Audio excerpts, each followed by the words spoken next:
Magsigilagaw o kon libot sa mga kalye o kon sa anuman nga mga public places. Imo man responsibilidad nga mapag-groom ang mga ini matagaan sa bastante nga pagkaon kag shelter. Responsibilidad mo bilang pet owner nga gastuhan ang anuman nga gastuhon medikal sa tion nga makakagat ang imo ido. Rabies is preventable. Mangin responsable nga dog o kon pet owner.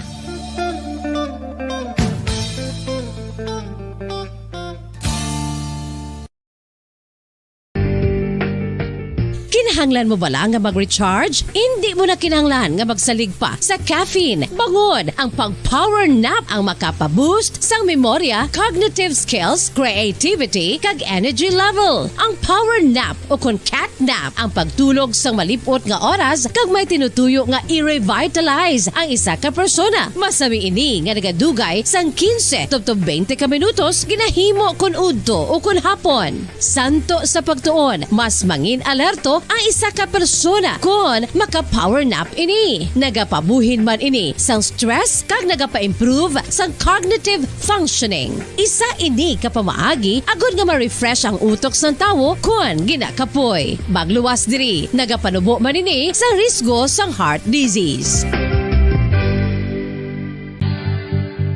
Oral disease, nagapadayon nga seryoso nga public health problem sa Pilipinas. Ang prevalence sang dental caries sa mga permanent teeth ang nagapabilin nga mataas sa 90% throughout the years. About 92.4% sa mga Filipinos ang may tooth decay, kag 78% ang may gum disease o kon periodontal diseases. Santo sa report nagikan sa DOH. Bisan pa nga ini ang preventable o kung matapna, ini nga balatian ang nag-apekto sa halos kada Filipino at one point or another sa iya nga pagpangabuhi. Ang pag-practice sang good oral kag dental hygiene kaangay lang sa paghalong kag pagtatap mo sa imo kaugalingon. Nagatap na ini sang bad breath, tooth decay, gum disease, resulta ang healthy nga baba. Ang healthy nga baba o kon mouth, maayo nga indicator nga maayo man ang imo lawas. Gani halungan gid ang aton nga dental health.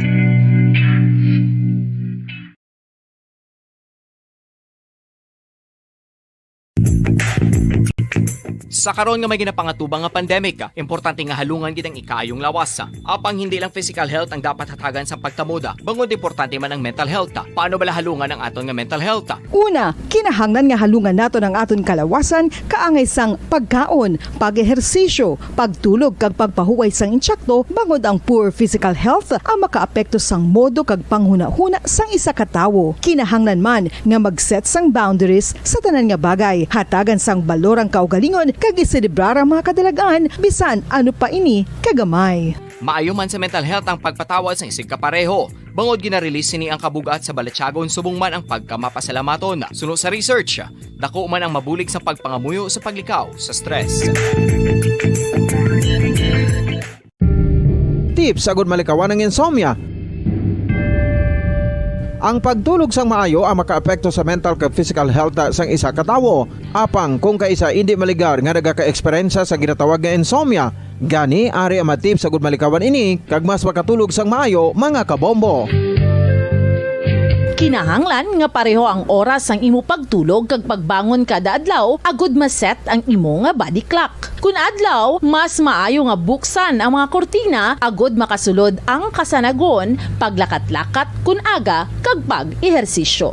Kun gabi, likawan ang mga masanag nga screen kaangay sa mga gadgets kag TV. Limitahan man ang pagkaon kag mga ilimnon nga may caffeine kag nicotine bagod makatuga ini sang problema sa pagtulog. Likawan man ang pagkaon sang madamo, pag-inom sa alcoholic drinks, pag-inom sang madamo nga tubig kag ang pag-overthink antes magtulog.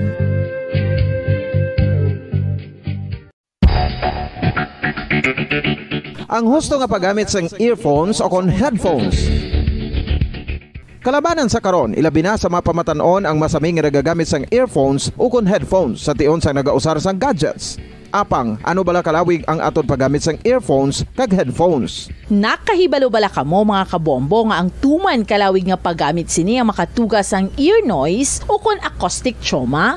May pila naman ka tips nga makabulig agud mahalungan naton ang aton dulungan kag pamatinan. Dapat nga ipabilin nga yara lang sa 60% ang volume sang aton nga mga earphones o kon headphones. Likawan nga masobra sa 4 to 5 ka oras ang tayuyon nga paggamit sang earphones o kon headphones. Magtala na sang 15 minutos nga break matapos ang 1 ka oras sagod nga makapahuway ang aton palamatinan. Masami nga tinluan ang earphones o kon headphones kag mas maayo nga gamiton ang duha ka earpiece sang aton nga mga earphones.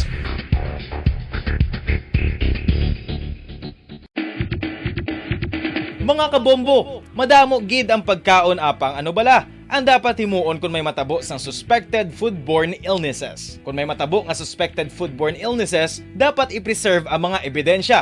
Kung may bahin sang suspected food nga nabilin, taguon ini. Putson sang maayo kag ibutang sa freezer. Magpabulong sa gilayon. Kung ang sintomas nagapadayon o kung nagalala, gilayon nga magkadto sa doktor agud magpakonsulta. Hindi man magkalipat nga i-report ang insidente sa local health department.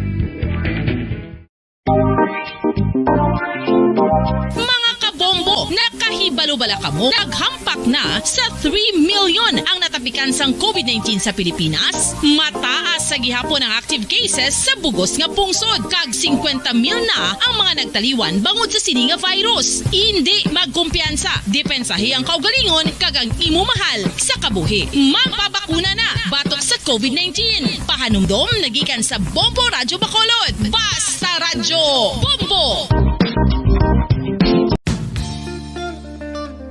Isa ka bala sa may hinuptanan nga ido, mangin responsable nga dog owner. Bilang nagapanag-iyas ang ido, siguraduhon nga ang mga ini ang regular nga nabakunahan batok sa rabies. Ipaidalom ini sa mandatory registration. Siguraduhon nga hindi ini manginlayaw o kon magsigilagaw o kon libot sa mga kalye o kon sa anuman nga mga public places. Imo man responsibilidad nga mapag-groom ang mga ini, matagaan sa bastante nga pagkaon kag shelter. Responsibilidad mo bilang pet owner nga gastuhan ang anuman nga gastuhon medikal sa tion nga makakagat ang imo ido. Rabies is preventable. Mangin responsable nga dog o kon pet owner.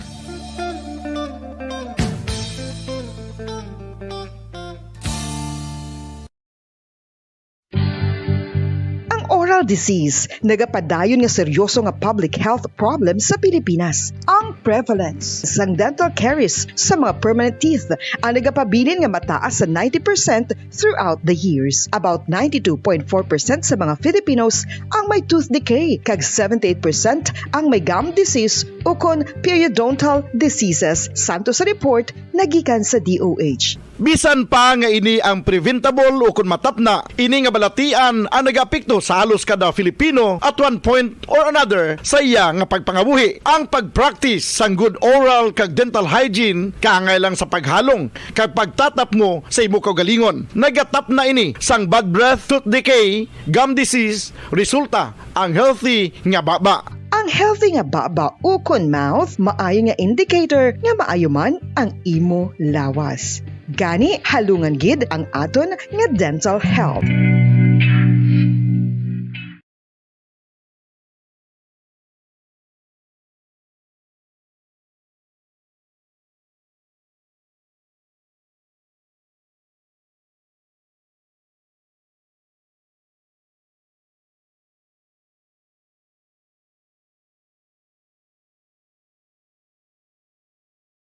Tataguyod ng katotohanan, 5 dekada nang nagtatanggol sa mga mamamayan, patuloy na nagsasaliksik at mabilis maghatid ng mga balitang siksik at malaman. Patuloy na nangunguna sa mga issue, drama, promo at serbisyo publiko. Ito ang Bombo Radyo Bacolod, ang pambansang radyo ng Pilipinas. Basta Radyo Bombo! Bombo Radyo Bacolod. Number 1! Basta Radyo Bombo! Oras ang Bombo Radyo Bacolod, the Philippine Standard Time, 33 minutos sa aligid stock na alas 5 sa hapon. Welcome mga Pinas pagpalakad sa Platutunan Bombo Report sa afternoon edition. Pang Biyernes edisyon sa Platuntunan, unang adlaw sa ikapat nga bulan sa tuig 2022. Pizza uno kita karon niya sa bulan sa Abril. o First Friday mga kabinan. Kamusta kamuwalkan ng mga sukay natin matagpulaman natin mga kabombo natin sa kabukasan sa sunod sa Bacolod kag probinsya sang Negros Occidental. Mga nakatutok live sa ato sa FB kay YouTube channel, mga taga-Negros sa Bacolod di mga bayan sa Pilipinas, di mga bayan sa kalibutan. Makitaan nila, batiin natin papalagan siling nga hapon siya pratuntunan Bombo Report sa afternoon edition. Masako na ito palibot sa sunod sa Bacolod, magutok-utok na ito siling nga madalanon. Sumuman ato siling nga mga merkado, inugpuli na sa ato siling nga mga trabahante. Kapon yung tagsa diri kahapon Bombo Dennis Rubica. No mga balita ang aton kagapatamod sa aton siling mga nagapaunang mga balita lokal, pero aton ka mga nagapaunang mga balita lokal, 18 pilason sa isang aksidente sa salakyan dito sa may Banuasang Pontevedra. Samtang may isa ka lalaki na sa puwan patay sa may area sa barangay Mandalagan, wala pa makilalan. May drug bypass operation mano dito iya sa may syudad ya sang San Carlos. Sa mga nagapauna mga balita national mga kibanan, payag karon sa commission election nga ang nag-leak nga data sa Smartmatic, hindi kuno konektado iya sa maabot nga May 9 national and local election. Samtang napulo ka mga Pilipino giningadlan the outstanding young men of 2021. Kag sa aton sini mga nagapaunayang mabalita sa luwasang pungsod sa palibot niya sa kalibutan, ang Red Cross nagpaayag may kabulayan sila karon sa pagsulod dito iya sa syudad sang Mariupol sa Ukraine. Nga madala tani sa ayuda humanitarian nga bulig pareha sa managantos karon nga pumuluyo sa nasabit nga syudad bangod sang gera pagsalakay sang Russia sa Ukraine mga kabinan. Sa mga balita ato ni May Mayor, balita atong kapagdamot sa kapag panagan siya platuntunan Bombo Reports afternoon edition. This time na ito mga balita natin lokala diri sa palibot sa sulat sa Bacolod, ini isa ka lalaki nga nasa puwan kaina diri sa may area sa Mandalagan until na daw ay pina-identity kag ining drug bypass operation na sa may syudad Yasang San Carlos. So kaundan sini makabinan mga balita arin sa peklinya si Bombo Gracelyn Lobaton sa patrol. Bombo Gracelyn, mayong hapon. Kamin. Bombo Dennis, mayong hapon. Lalaki nga nag-edad dira sa 40 to 50 anyos. So, Dennis, sa Sakwan, patay, kagaina sa Lacson Street, Mandalagan City, dira nayon napit sa isa ka bangko, Bombo Dennis, kag sa tabok, bangko man, kag isa Bombo Dennis, ang nakita pa niya sa mga kauturan na nagsandig dira sa Saint Balangado Pader, no? Kag inisa sa sidewalk ni Bombo Dennis. Gracelyn, yes, Bombo Dennis. lo adjust bisi mo na nga signal kay dog kagahod no base may mga hising kita na magka lo adjust ka gamay ka be Bombo Gracelyn. Bombo Dennis. Okay no, gamay lang adjust no kay do may hising kita Bombo Anthony no lo adjust on tabi. Bombo Gracelyn ka ba? Bombo Dennis. Okay na. Dalingid no. Gamay no. Bombo Gracelyn. Bombo Dennis. Okay, go ahead. So, Bombo Dennis, nakita niya siya ang lalaki nga nasa pampatay kagina sa sidewalk na yon, no? Kag ining sidewalk niya, Bombo Dennis, pakadto ka sa norte, dira sa Umo, no? Kaping ba sa probinsya. So, Bombo Dennis, ang blue na nga tutela, dira siya kagina na gapungko, no? Kag nasakwan lang isa nga duga pa lang luya bala, no? Pag-abot sang pulis, wala na siya sang kabuhi kay nauna ni ang rescue kasi sa mga kapulisan kag nagpadayon or naggandak man sang investigation, wala man ni Bombo Dennis sang mga pilas ining lalaki, kag wala man sang may na-recover sa higadya o sa tupadya sa mga patalong o kung ano nga bagay bala nga nakapatay ito sa iya. So, according sa mga nakita, ang iya sinigay namatay, Bombo Dennis, siguro sa sobra kainit o kung natural death kit. But according kay Police Captain Emeline Vargas na ginapadayon pa ang thorough investigation, hindi pa makakonclude kung natural death kit. Bombo Dennis, so kay hindalaman to sa funeral homes ining biktima pag layaw ini sa Bombo Dennis, no? Wala ni sang pamilya kanina nga nagkadto no? Para ma-identify sa kag ang iya sinigay na imo masami sa makita dira sa malapit nga area man sa Madalagan o dira man mismo sa nasapuan ng Iya Kagina nga nagainom na siya mo din no. So amo na ang iban paging nga mga detalye. Oh. Grace Lane? Yes, Baba Okay. Dennis. Okay. Pamatian tabi ang pahayag ni Police Captain Armelin Vargas sa sining founded body. Itawag sa istasyon nga may ara sang nakitaan nga bangkay dito sa may commercial area sang Lacson. Ang pagabot namo nara na dikaya ang may rescue na nga nakauna responde according sa ila no signs of life naman daw. Oo. So ang yan nga kinamatay, ma'am, natural death. Hindi ko pa na ma-confirm sa imo kay although declare na to sang rescue nga no signs of life na wala pa hindi ko wala suro with investigation so determine ta pa sina upon after sa investigation. Pero ma'am, mula man kamo sang nakita nga pila sa iya or mga recoveries bisang nga mga patalom or something nga nakapatay sa iya? Wala man. So far, sa initial nga pagkagto sa investigador dito, wala man struggle, kag wala man sang iban nga rason nga posible, kundi basi kung for medical reasons lang iya nga sinamatay. Pero ina sa tanan, subject pa na siya sa aton thorough investigation. Oo. Sa pagpamangkot sa ginam sa mga katauhan, masami na dapat sa amon ang area. Nagasaboy na siya sa area actually kay permi siya kung namakitaan nga nakainom. Bumbo Grace Lane, basta bila ng supay ni, kung may balatian, kaya Oo, atake sa manggaling balatian niya, kag na kuanla, way na makapasag uli, Bumbo Grace Lane, kung basta gin heat stroke ni, grabe na ng inits bong. Yes, so Renis, ako ng mga posibilidad nga ginigo sa tuman nga kainit, no? Kasi na-stroke niya siya. Kung bala mo gani ay no kay according sa ato sa mga information ako kanina sa makita nga inom no lapit sa area ba mo din. So palaboy, kung gali, palaboy ining lalaki. Yes, po din. So ato lang i-describe no base makialaan sang family bala. Nakasuksok niya siya po din isang green nga t-shirt, black shorts, kag may-ari na siya pero isang black na sling bag no kag body structure yung din is one on isa. Liwang mo ni Sabo rin. Mga pilang height? Mga dira-dira sa More or less? More or less 5'2" or 5'5" pa ba rin. Dira-dira ata. Okay, ni Wang, medyo ito mo ng pamanet, no? 5'3" to 5'4" ang height, no? Nagka green t-shirt, nagka-black short, may chinelas o nakasapatos? Chinelas po din.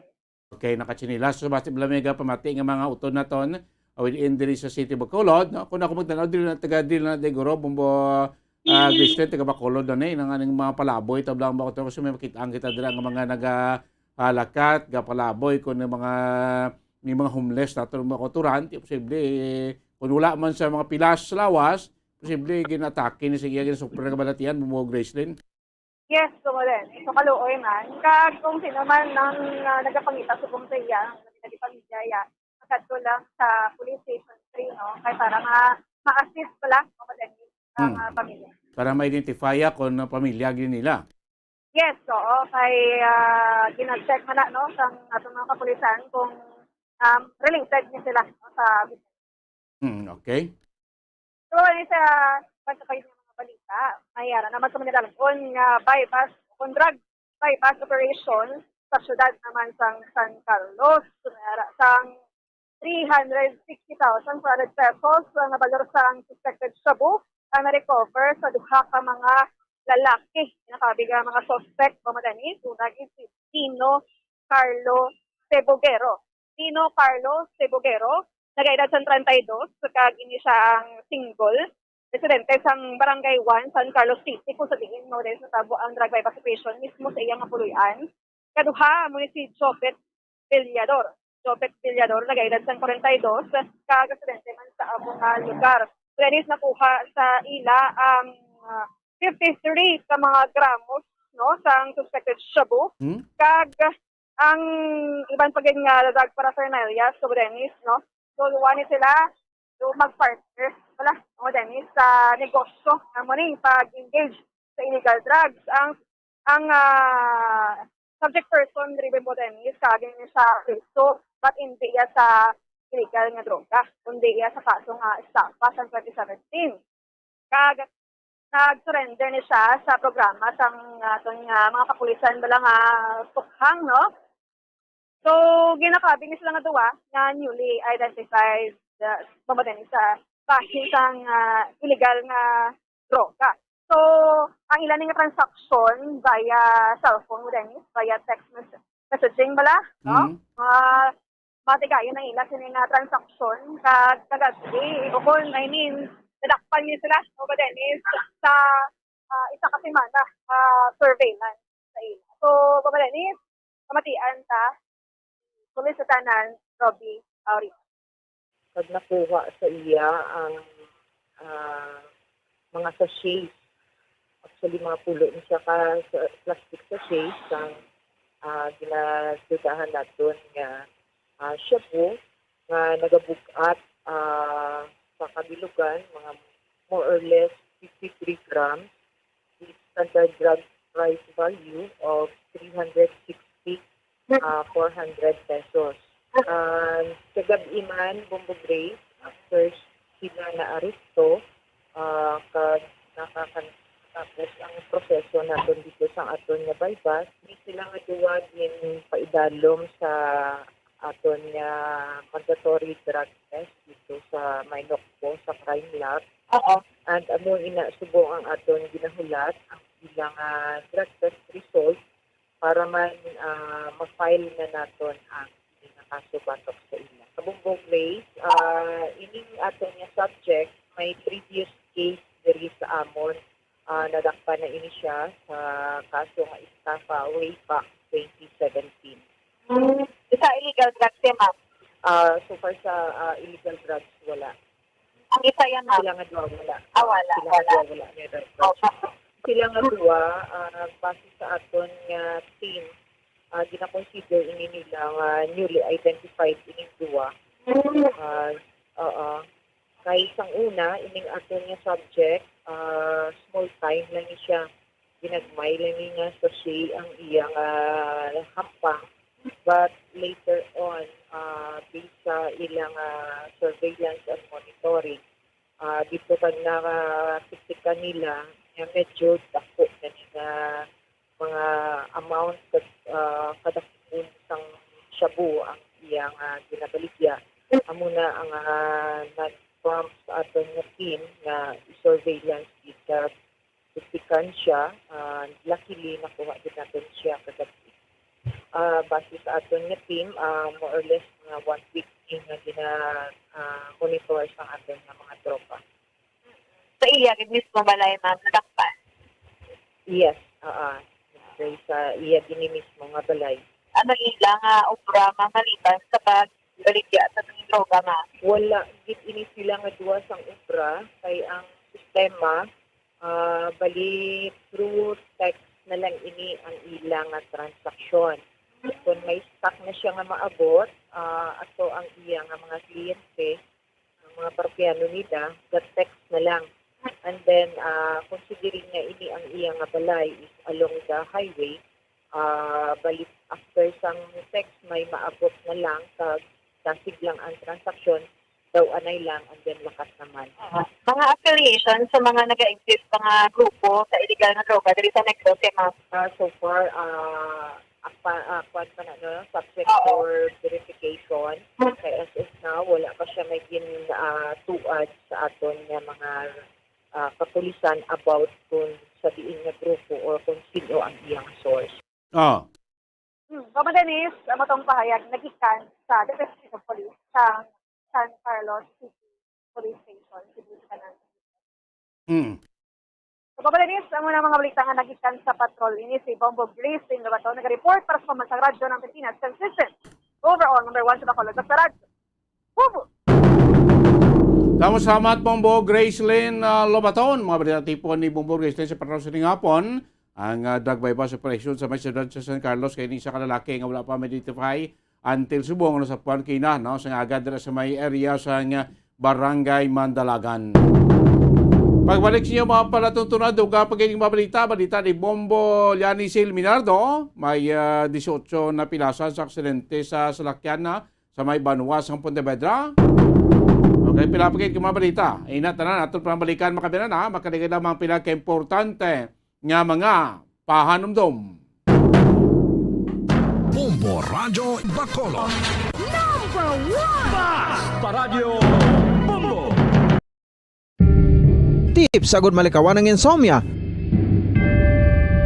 Ang pagtulog sang maayo ang makaapekto sa mental kag physical health sang isa ka tawo. Apang kung kaisa hindi maligar nga nagaka-eksperyensya sa ginatawag nga insomnia, gani ari ang mga tips sagud malikawan ini kag mas makatulog sang maayo mga kabombo.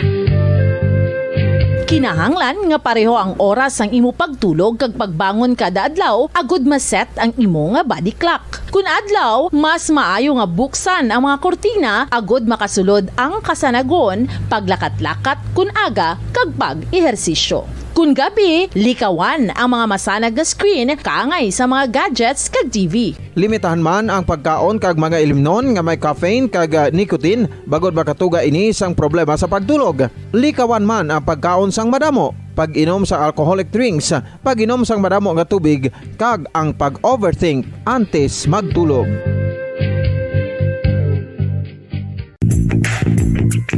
Sa karon nga may ginapangatubang nga pandemic, importante nga halungan gid ang ikayong lawas. Apang hindi lang physical health ang dapat hatagan sa pagtamuda, bangod importante man ang mental health. Paano bala halungan ang aton nga mental health? Una, kinahanglan nga halungan nato ang aton kalawasan kaangay sang pagkaon, pag-ehersisyo, pagtulog kag pagpahuway sang insyakto bangod ang poor physical health ang makaapekto sang modo kag panghuna-huna sang isa ka tawo. Kinahanglan man nga mag-set sang boundaries sa tanan nga bagay, hatagan sang balorang kaugalingon kag iselebrar ang mga kadalagan bisan ano pa ini kagamay. Maayo man sa mental health ang pagpatawad sa isig kapareho. Bangod ginarelease ni ang kabugat sa Balatyagon subong man ang pagkamapasalamaton. Suno sa research, dako man ang mabulig sa pagpangamuyo sa paglikaw sa stress.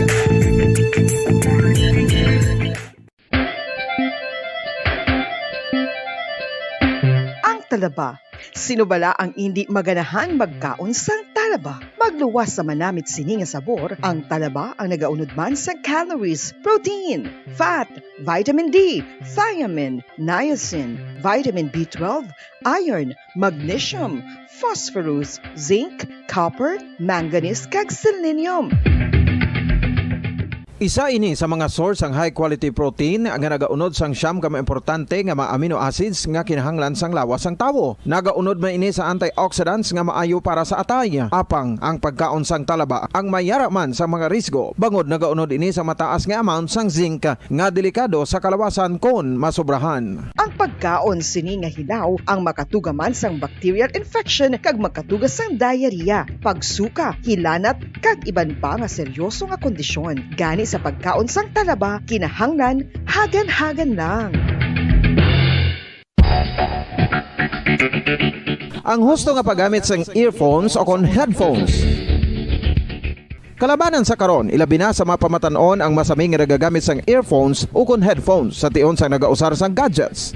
Apang, ano bala kalawig ang aton paggamit sang earphones kag headphones? Nakahibalo bala kamo mga kabombo nga ang tuman kalawig nga paggamit sini ang makatugas ang ear noise o kon acoustic trauma? May pila naman ka tips nga makabulig agud mahalungan naton ang aton dulunggan kag pamatinan. Dapat nga ipabilin nga yara lang sa 60% ang volume sang aton nga mga earphones o kon headphones. Likawan nga masobra sa 4 to 5 ka oras ang tayuyon nga paggamit sang earphones o kon headphones. Magtala na sang 15 minutos nga break matapos ang isa ka oras sagod nga makapahuway ang aton palamatinan. Masami nga tinluan ang earphones o kon headphones kag mas maayo nga gamiton ang duha ka earpiece sang aton nga mga earphones.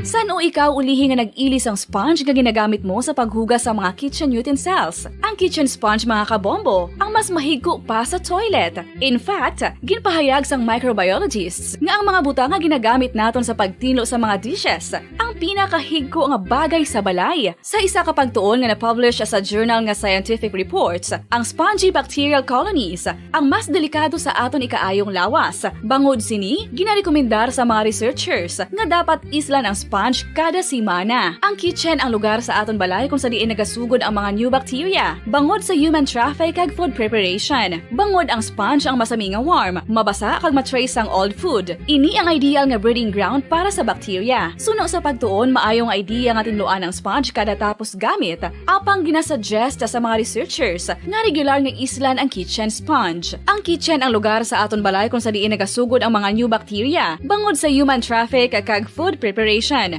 Bangod ang sponge ang masami nga warm, mabasa, kag may trace ang old food. Ini ang ideal nga breeding ground sa para sa bacteria. Suno sa pagtuon, maayong idea nga tinluan ang sponge kada tapos gamit. Apang ginasuggest sa mga researchers nga regular nga islan ang kitchen sponge. Yari na ang isa sa nakapabaylo kag nakabaton sang brand new radio set with AM and FM band kag 1,000 pesos cash. Nagikan sa Bombo Radio Bacolod. Ko si Anisito Delicano, taga Libertad Extension, Bacolod City. Nagbabaylo ko sang radyo nga ginatag sapon sang Action Radio kay nagaungot sa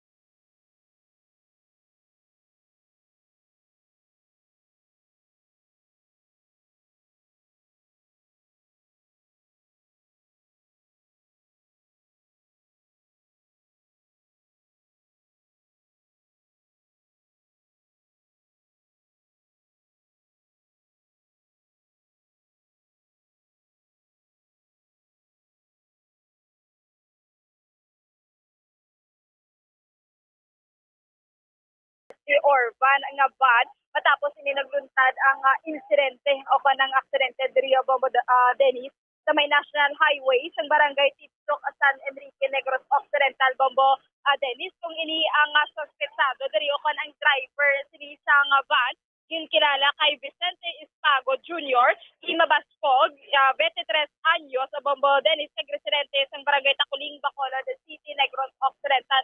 Nagini Bombo Dennis, mayara, no, ka-17, sinikap pasahero, which is puro ini sila magkala pamilya o kon relatives. Sinitanan, sini sa investigation sa kapulisan, halin ini sa Isabela, no, municipality of Isabela, ini ang sa kaya sang van nga 17 kabilog no kagaupod si isang driver which is going to Bacolod na initani ang sila Bombo Dennis no sang hinali lang ini sila ini ang Toyota Vios naga parking ini siya sa right outermost lane na Bombo Dennis kiti nanyaga ini sa sakay sang 4 to 5 a person man ang Toyota Vios ini.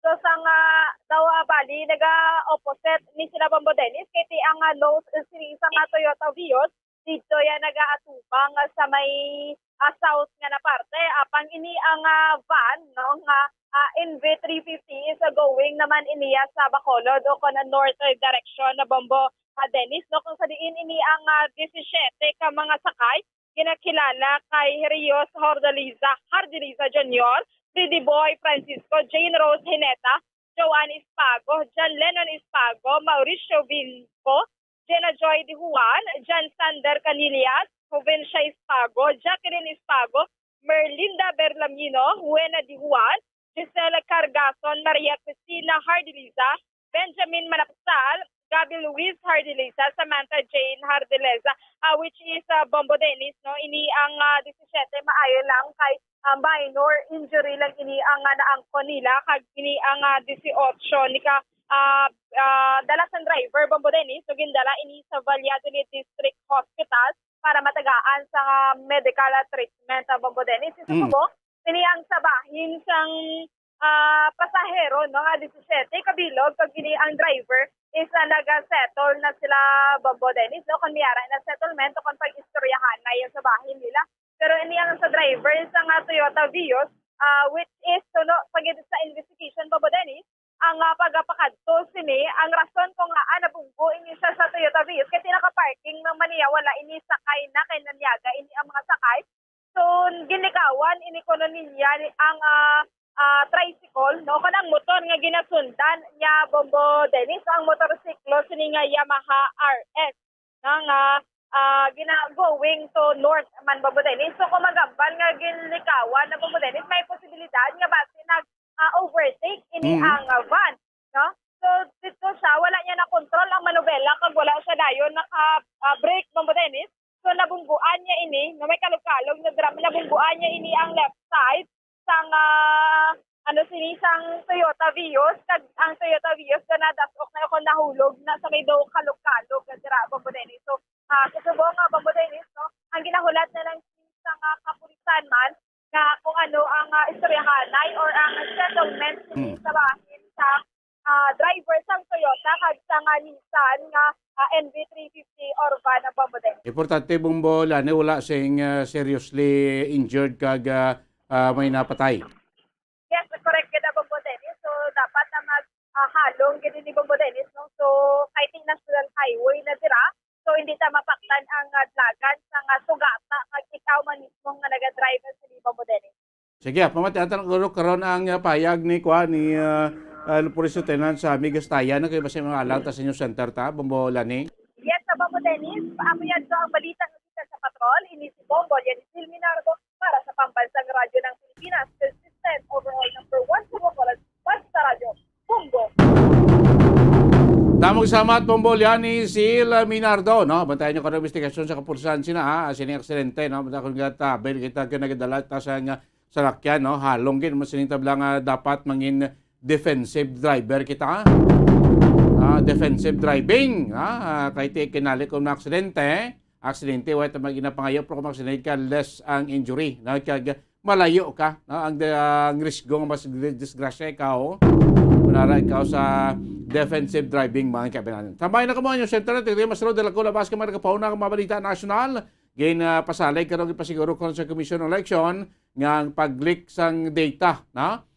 Sa Smartmatic, wala ay ako angot sa mga detalye, konfirmasyon sa maabot yung 2022 national and local election mga kabinan.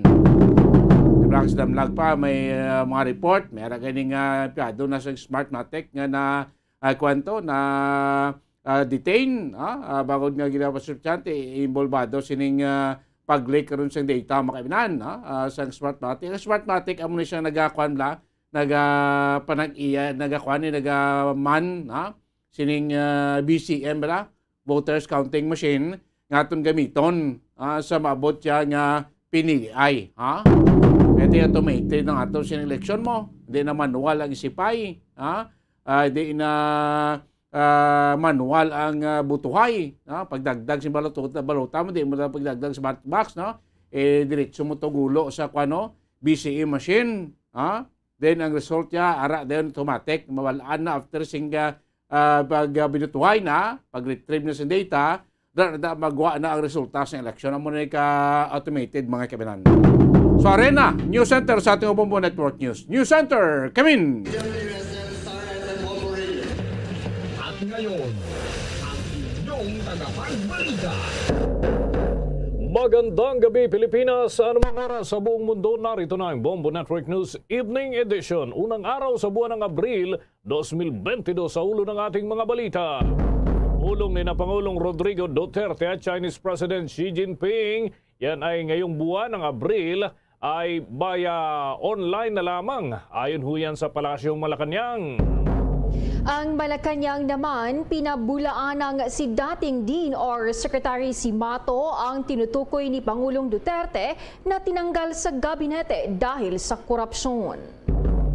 Mga makina at materyales na gagamitin sa nalalapit na eleksyon, sisimulan na hong ipadala doon sa mga lalawigan mamayang hating gabi ayon sa Commission on Elections. Samantala, 4 na umano'y gun for hire na target patayin ang mag-amang kandidato arestado sa South Cotabato. At ang poll body nanindigan na wala raw nuisance candidates mula doon sa mga tumatakbong kandidato para sa nalalapit na 2022 presidential elections. Sa fuel depot ng Russia, tinamaan ang airstrike ng Ukraine. At sa ating balitang palakasan, welterweight world champion Errol Spence Jr. nagpakitang gila sa media workout ilang linggo bago ang big fight sa Cuban champion naman na si Jordines Ugas. Bago sa detalye, kami ang inyong mga tagapagbalita. Ako si Bombo Jane Buna. Ako naman si Bombo Dennis Hamito at ngayon sa ating mga detalye. Hindi umano magkakaroon ng face-to-face sa nakatakdang meeting ni na Pangulong Rodrigo Duterte at Chinese President Xi Jinping. Yan ay sa 8 ng Abril taong kasalukuyan. Sinabi ni Acting Deputy Presidential Spokesperson Undersecretary Chris Ablan na virtual ang magiging pagpupulong ng dalawang leader. Ayon pa kay Ablan, mismong si President Xi ang nag-initiate ng naturang meeting kay Pangulong Duterte. Wala pang inilalabas na agenda ang Palasyo Malacanang sa virtual meeting na ito. Partikular na ho, yung mga inaasahan ng ating mga kababayan ay magkakaalaman sa mismong pagpupulong na ni na Pangulong Duterte. Samantala, ang Malacanang pinabulaan ng si dating DNR Secretary Simato ang tinutukoy ni Pangulong Duterte na tinanggal sa gabinete dahil sa korupsyon. May nakuwang impormasyon si Bombo Raymond Tinaza. Itinanggi ng Malacanang na si dating DNR Secretary Roy Simato ang pinapatungkulan ni Pangulong Duterte na isa sa kanyang sinibak dahil sa usapin ng katiwalian. Magitang sa kanyang talumpati kagabi sa Cebu, sinabi ni Pangulong Rodrigo Duterte na marami na siyang tinanggal sa pwesto na miyembro ng gabinete kabilang na sa DENR. Pero wala namang pinangalanan si Pangulong Duterte maliban sa pagsabing lahat ay bago na sa DENR matapos pagtanggalin ang mga opisyal na sangkot sa korupsyon. Bigyan ko lang sa inyo, ano ko lang itong magsegue na ako sa kilala.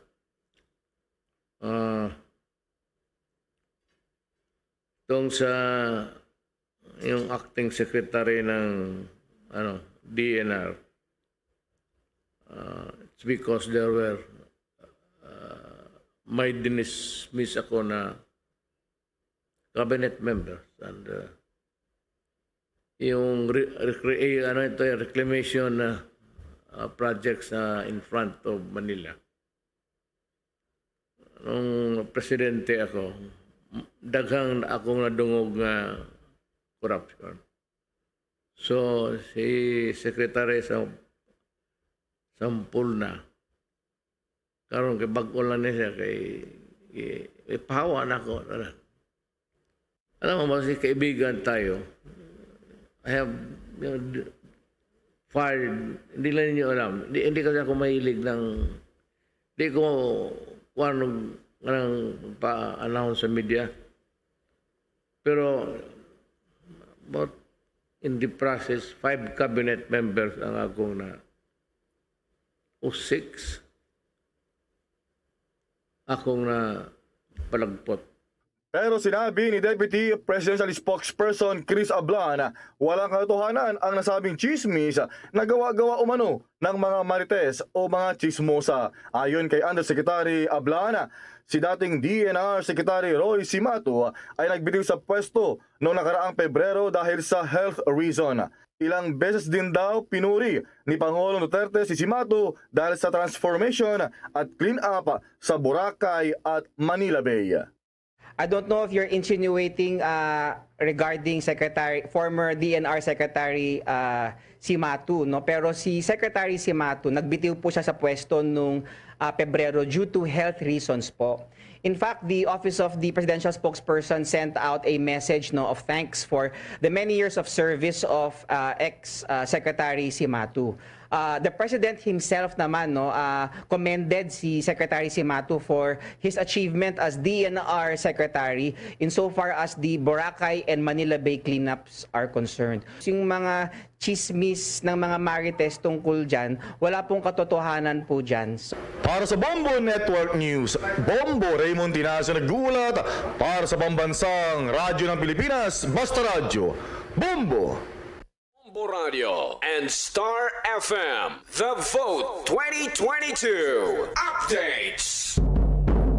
Sisimula na ipadala bukas o kahit mamayang hating gabi ng Commission on Elections yung mga vote counting machines. Ito ho yung mga makinang gagamitin para sa nalalapit na eleksyon at pati na yung automated election system supplies. Yan ho ay sa iba't ibang bahagi ng ating bansa.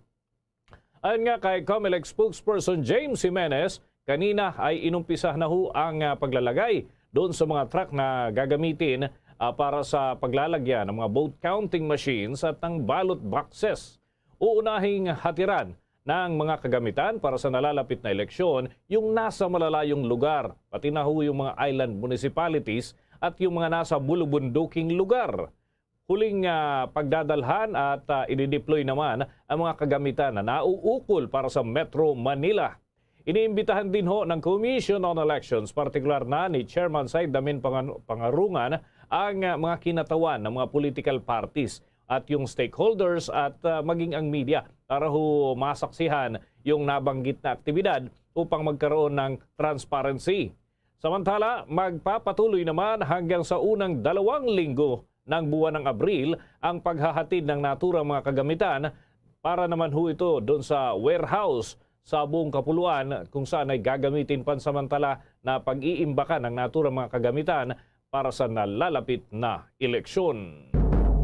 Samantala naman ang Department of Energy may mga contingency measures para matiyak ang sapat na supply ng kuryente sa araraw ng halalan. May detalye si Bombo Dave Vincent Pasid. May mga nakalatag na plano ang Department of Energy o DOE para matiyak na hindi magkakaroon ng aberya sa nalalapit na automated national at local elections sa darating na Mayo 9. Sinabi ni DOE Director Mario Marasigan na may mga contingency measures sila kasunod na rin ng isinagawang simulation na ibinase sa historical records sa nakalipas na mga taon.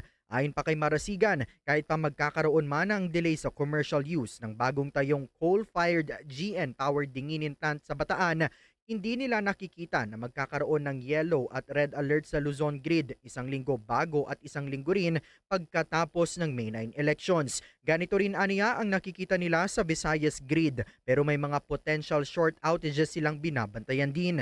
Subalit sa kabila nito, iginit ni Marasigan na mayroong necessary supply kahit pa magkaroon man ng stranded capacity dahil sa limitasyon ng transmission system na pinalala pa ng aksidente sa Cebu-Negros interconnection. While GN Power Diginin 2 ay madidelay yung kanyang commercial operation, it has already started its preparation for its testing and commissioning. And that's 668 megawatts na available capacity from the power facilities, although not yet in commercial operation. Number 2, we have several hydropower facilities which are allowed to conduct preventive maintenance services during the summer season.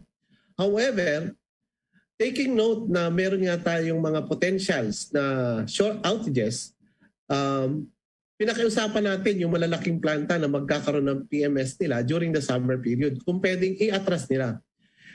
Luckily, we got their nods and pwede na nating magamit ngayon yung available capacities ng malalaking hydros at the times na kailanganin natin sila, in particular during the election period. So that's the second option. The third option is normally we are having the transfer of electricity from Visayas to Luzon of about 100 to 150 megawatts. However, the line itself is capable of transmitting to the tune of 300 megawatts. So that's another contingency that we can see para ma-address itong potential na yellow alerts natin kung i-consider yung ating mga forced outages. Kahapon, pinatitiyak ni COMELEC Commissioner George Garcia sa DOE ang supply ng kuryente sa araw ng halalan. Ito ay kasunod naman ng nauna ng babala ng isang policy group hinggil sa mga rotating blackouts ngayong buwan ng Abril at Mayo dahil sa shutdown ng ilang malalaking coal plants. Mula sa Department of Energy, Bombo Dave Vincent Pasit nag-uulat para sa Pambansang Radyo ng Pilipinas. Basta Radyo, Bombo! Naghatid yan sa atin sa oras na 11 minuto na makalipas ang 6 ng gabi. Abangan ho mamaya mga kabombo, may update ho tayo kaugnay doon sa napipintong laban nung tumalok ay Senator Pacquiao, si Yordenis Ugas. Sino kaya itong kanyang makakasagupa at ano kaya mga preparasyon naman ng naturang boksingero. Sa atin pang dagdag na balita, kinumpirma ng Smartmatic Incorporated ang siyang service provider para sa 2022 automated elections na nagkaroon ng data leak sa sistema nito. Ito ang inihayag mismo ni Commission on Elections Chairman Saidamen Pangarungan sa isinagawang signing ceremony. Sinabi ni Pangarungan na pinatawan din ng Smartmatic ng disciplinary action ang empleyadong sangkot umano sa insidente kung saan ay tinanggal na ito sa kanyang trabaho. Tiniyak naman ng Smartmatic sa COMELEC na may mananatili yung seguridad para sa mga balota at nakakonfigure na SD cards at hindi ito makukompromiso sa internal data leak. Dagdag pa ni Pangarungan na hihintayin muna ng COMELEC ang opisyal na ulat ng National Bureau of Investigation kaugnay doon sa impormasyon na nagkaroon ng data breach bago pa man naglabas ng desisyon at inaasahan na magkakaroon ng pasya para sa naturang insidente. Una nga rito ay sinabi ni Senate President Tito Soto na nasa kustodiya na ng National Bureau of Investigation ang isang empleyado ng Smartmatic na sangkot umano sa paglabag sa seguridad sa sistema na kanilang gagamitin. Noong Marso 24, sinabi ng COMELEC na susuriin ito ang kontrata kumpara doon sa kasalukuyang nangyayari upang matiyak na nasusunod ang nakapaloob sa naturang kontrata at napaulat nga yung paglabag sa seguridad sa sistema ng service provider para naman sa nalalapit na 2022 national and local elections. Mga kabombo, mga ka-Star Nation, bago ho tayo kumuha ng update sa iba pang mga pangyayari lalo na ho dun sa insidente dyan sa bahagi ng Mindanao, may update muna tayo sapagkat may paghikayat ho ang gobyerno na isama ang booster shot sa pagtukoy ng fully vaccinated individuals. Ayon kay Dr. Rolgin Solante, pinuno ng Adult Infectious Diseases doon sa San Lazaro Hospital, ng pagbaba ng COVID-19 immunity at pagpapagaan ng mga paghihigpit at yung super spreader events na nangyayari ay maaaring mag-ambag sa isang posibleng development ng COVID-19 surge. Pagkatapos naman ng halalan sa Mayo ay posible at uobserbahan nga ang naturang sitwasyon. Anya, dapat na baguhin ang definition o kahulugan ng fully vaccinated kung saan ay dapat nakasama rito ang booster shots. Pangalawa ay ang pag-uubliga doon sa mga workplaces o mga lugar na pinagtatrabahuhan na bumalik ang mga tao sa normal na schedule. At yung encourage o himukin pa ang pagbabalik ng marami na magpa-booster lalo na ho doon sa mga lugar na masyadong maraming tao. Umaasa rin si Solante na aaprubahan ng pamahalaan ang second booster para sa mga senior citizens at pati na yung immunocompromised at person with comorbidities. Magugunita ng Departamento ng Kalusugan ay nag-apply na ho ng pag-amyenda doon sa emergency use authorization ng COVID-19 vaccines upang maisama ang ika-4 na dose para sa unang 2 sektor na nangangailangan ho ng naturang pagtuturok at mapalakas pa ang kanilang immune system sa harap na rin ng kasalukuyang sitwasyon na nananatili pa rin ang COVID-19. Sa mga oras na ito, kukuha tayo ng karagdagang update. Kaugnay sa balita na 4 daw manoy gun for hire na target patayin ang mag-amang kandidato na aresto doon sa South Cotabato. May live report ng Bombo Radio, Kurunadal.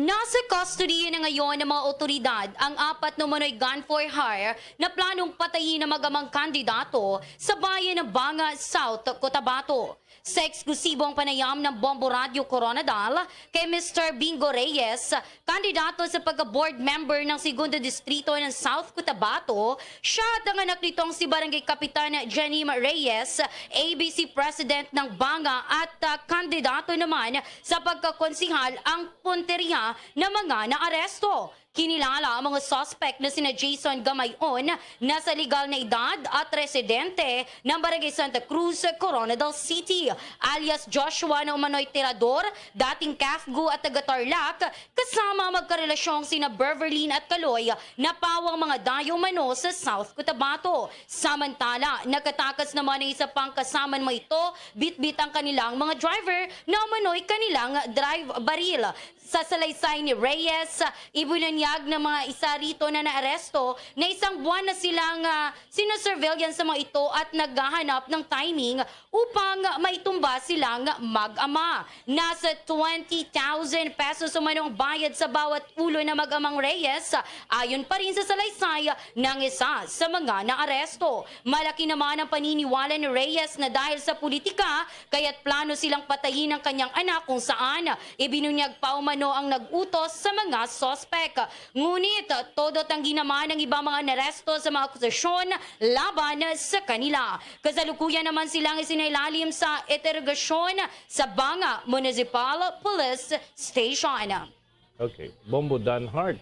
Oo, interesado lang kami malaman kung may grupo bang kinabibilangan itong mga ito. At dyan ba talaga nag-ooperate ito o may mga ibang lugar pa na tinutukoy ang mga otoridad natin na kumbaga function itong mga gun for hire na ito, ika nga, Bombo Danhart? Sa ngayon, Bombo Dennis, ayon nga kay Mr. Reyes, itong punteriya ng mga arestado, ang ganitong mga suspect ay matagal na umano na sinasurveillance ang mga nasabing mga mag-ama na mga kandidato doon sa Banga, South Cotabato. At ayon pa nga sa ibang saksi, Bombo Dennis, ay nasa harap pa sila mismo ng bahay ng kapitan na si Mr. Reyes upang punterihan talaga at matagal na nila itong pinaplano dahil plano talaga nilang patayin itong mag-amang Reyes, Bombo Dennis. Kaya lang mukhang sindikatong dating dito, may nababanggit na bang inisyal na kinabibilang, baka kasi mas malaki pang grupo ang nasa likod niyan, Bombo Danhart, at baka hindi lang dyan yung operasyon. Okay, ang sinasabi dito, Bombo Dennis, sabi ni Mr. Reyes, malaki ang kanyang paniniwala na kalaban niya sa politika ang nasa likod ng ganitong insidente o krimen. Si Bombo Jane may tanong din. Bombo Jane? Bombo Danhart, napag-alaman ba ng Bombo Radio Coronadal kung magkano ang binayad para sa mga gun for hire suspect? Nasa 20,000 pesos umano, Bombo Jane, ang bayad sa bawat ulo ng mag-amang Reyes, Bombo Jane. Okay, so ilan ba talaga yung suspect? 4 ba yun, Bombo Danhart? Actually, lima sila, Bombo Jane. Kaso, nakatakas yung isa. Yun yung driver nila sa sinasakyan nilang sasakyan at doon pa dala ang kanilang baril. Ang nakuha pa lamang ng mga suspect or nahuli pa lamang ng mga otoridad ay yung 4 na mga suspect na sa ngayon nasa kustodiya na ng Banga Municipal Police Station. Alright, so you mean, Bombo Danhart, sa 20,000 pesos na bayad sa kanila, paghahatian nila sa 5 suspect? Yes, tama ka, Bombo Jane. Yun yung nabanggit ni Mr. Reyes na yung 20,000 pesos na yun lamang yung paghahatian ng nasabing mga suspect, Bombo Jane. Okay, on my part naman na Bombo Danhart, para maisalarawan lang natin ang malinaw doon sa ating mga taga-subaybay. Yung crime scene ba, ito ba malapit sa sentro o ito'y liblib na lugar? Paano natin i-describe yung area, Bombo Danhart? Itong area na ito, Bombo Dennis, is malapit lamang sa sentro, sa bayan mismo ng Banga, South Cotabato. At sinasabi na itong mga suspect na ito, prior pa nila plinano na patayin itong magamang Reyes, nagstay pa sila mismo sa harap ng bahay ng barangay captain na si Mr. Reyes na isa ding target nila na patayin, Bombo Dennis. One just last point, paano ngayon sinisecure yung naturang mga suspect knowing na may isang nakatakas at hindi malayo na sakluluhan nila yung kanilang mga kasamahan. So paano yung ginagawa ng mga otoridad natin dyan sa area Bombo Danhart? Sa ngayon, Bombo Dennis, mas pinahigpit at binibigyang puwersa ng mga otoridad, lalo na ang banga PNP, para mas hanapin itong nakatakas na kasama umano ng 4 na gun for hire na mga suspect, Bombo Dennis. Sige, with that, maraming salamat. Mag-ingat kayo dyan.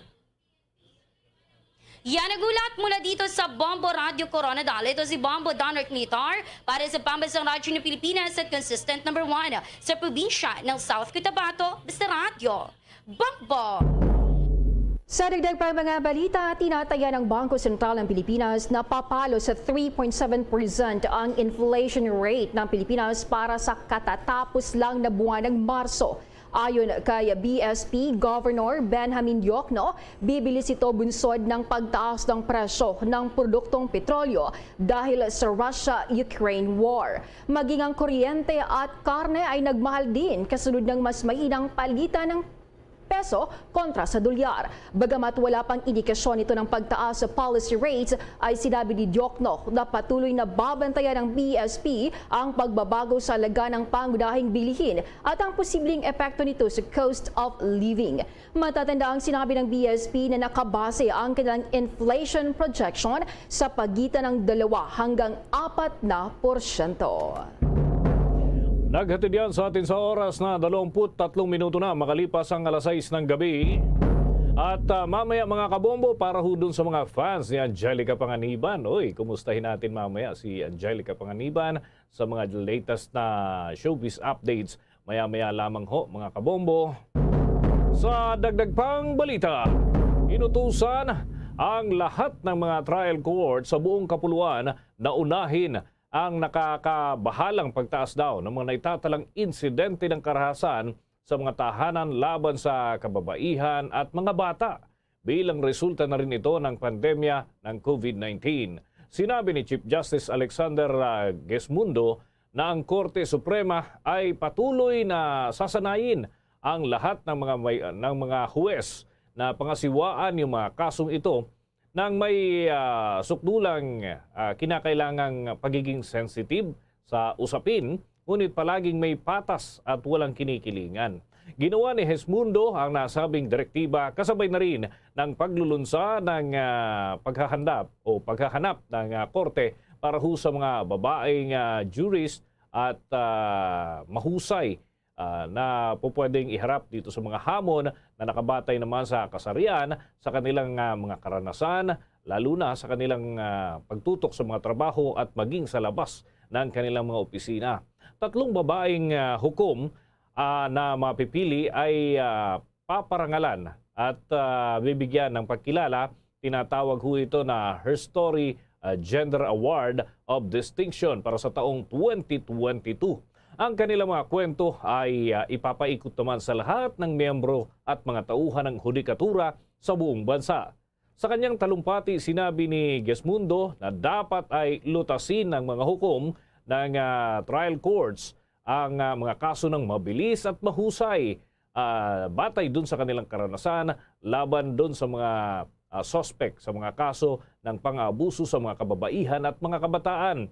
Kabilang sa mga kinakailangang plea para ho sa temporary protection orders at kasama rin ho yung ginagamit dyan na permanent protection orders at writ of habeas corpus. Ito ho yung mga kadalasang ginagamit ng mga batas para matiyak at masecure ang isang individual na biktima ng ganitong uri ng mga karahasan.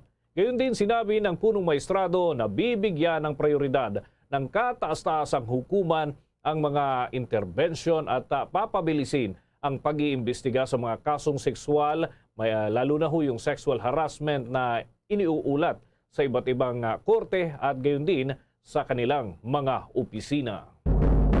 Samantala naman, maaari pa rin magpatupad ng 70-30 hybrid work arrangement ang mga locator ng economic zones na nakarehistro sa ilalim ng Philippine Economic Zone Authority. Sinabi ni PEZA Director General Charito Plaza na lahat ng kumpanyang nakarehistro, sangkot man sa business process outsourcing o hindi, ay maaring payagan ng 30% ng kanilang mga empleyado na magpatuloy sa working from home o work from home. Ito matapos tanggihan ng Fiscal Incentives Board ang kahilingan ng IT Business Process Management na kinabibilangan ng mga BPO na palawigin ang remote work arrangement na ipinatupad naman sa panahon ng pandemya. Ayon pa sa FERB, ang mga manggagawa sa IT BPM ay dapat bumalik sa site pagdating yan ng Abril 1 ngayong araw. Ngunit sinabi naman ni Plaza na ang PEZA ay iba sa mga domestic enterprise na maaaring bumalik sa site ng 100%. Dagdag pa ni Plaza na dapat tugunan ng bagong administrasyon ang dialogo sa hybrid working arrangement. Nauna nang sinabi ng mga BPO na ang pagiging produktibo ng mga manggagawa ay hindi apektado sa remote work arrangement. Isinusulong din ng mga organisasyon tulad ng IT at Business Process Association of the Philippines ang hybrid policy para mapanatili naman ang competitiveness ng bansa. Kuha pa tayo ng mga ulat mula sa ating mga kasamahan sapagkat itong Bureau of Immigration ay todo na rin ho ang ginagawang paghahanda para sa posibleng pagbuhos ng mga turistang babiyahe sa ating bansa. Ngayong buwan ng Abril, yun ho ay bakasyon na sa ibang mga lugar, kaya ho inaasahan ang pagdami ng mga turista. May balita si Bombo Gerald Ulep. Bombo Dennis, Bombo Jane, todo ngayon itong paghahanda ng Bureau of Immigration dahil pa rin sa inaasahang madodoble raw itong bilang ng mga foreign tourist na mamamasyal dito sa bansa ngayong buwan ng Abril. Sa eksklusibong panayam ng Bombo Radio Philippines kay Bureau of Immigration, spokesperson Dana Sandoval, sinabi nitong asahan na raw itong pagdami ng mga foreign tourists dito sa Pilipinas ngayong buwan ng Abril dahil sabik na rin ang mga turistang mamasyal dito sa Pilipinas. Tumaas na po significantly yung bilang po ng mga dumadating. Bago po tayo mag-implement ng loosened travel restrictions which is around early in February, ang nakikita po natin na daily arrivals, halo na po ito ng Filipino at foreign nationals, is around 4,000 to 5,000 arrivals lamang per day. But unti-unti po yun na nag-implement po tayo ng loosened travel restrictions, umangat po yan. Nakakita po tayo ng figures 8,000 per day, 9,000 per day. Ngayon po ang nakikita po natin is around 10,000, pumapalo po minsan ng 11,000 kada araw po. It's a mixture of Filipinos and foreign nationals and nationwide na po ito. For the coming month, ngayong April, ang projection po natin is tataas po yan up to 12,000. So sa tingin po natin ay unti-unti po natataas yung bilang ng mga dumadating po dito, namamasyal po dito sa Pilipinas sa mga susunod pa po na buwan.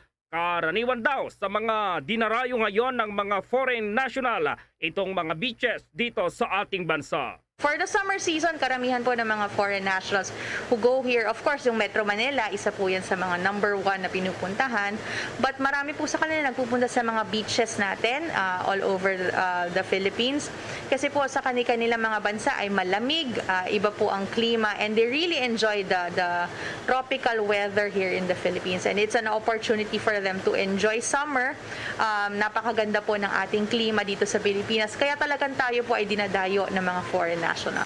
Kaugnay nito, tiniyak naman ni Sandoval na sapat itong kanilang personnel, mga tauhan sa mga ports, maging sa mga paliparan na aalalay sa mga turistang darating dito sa Pilipinas. Naka 100% deployment na po tayo ng mga tauhan doon sa airports natin. So full force po ang ating mga tauhan, kaya full force din po ang serbisyo na nabibigay natin sa arriving passengers.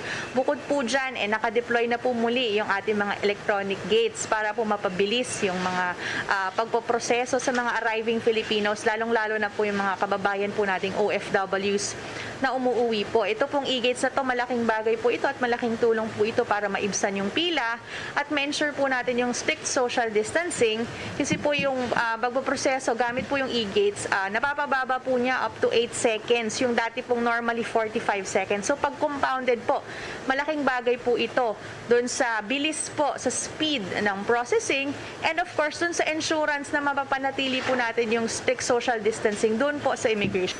At dahil nagluwag na rin ng restriction ng bansa ay mas lalo raw pinaigting ng Bureau of Immigration ng kanilang kampanya para labanan ang human trafficking. Hindi po tayo tumigil dito po sa pagbabantay ng ating airports natin. Ang kaibahan lamang po is dumami po yung bilang ng mga passengers ngayon.